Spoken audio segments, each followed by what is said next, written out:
చామల కిరణ్ కుమార్ రెడ్డి అనే నేను లోకసభ సభ్యునిగా ఎన్నుకోబడినందున శాసనం ద్వారా ఏర్పడిన భారత రాజ్యాంగం పట్ల నిజమైన భక్తి విశ్వాసములు కలిగి ఉంటానని, భారతదేశం యొక్క సార్వభౌమాధికారమును మరియు అఖండతను కాపాడుతానని, నేను చేపట్టనున్న కర్తవ్యంను శ్రద్ధాశక్తులతో నిర్వహిస్తానని దైవ సాక్షిగా ప్రమాణం చేయుచున్నాను.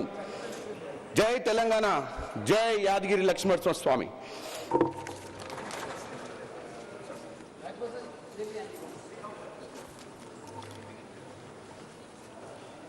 श्रीमती कडियम काव्या।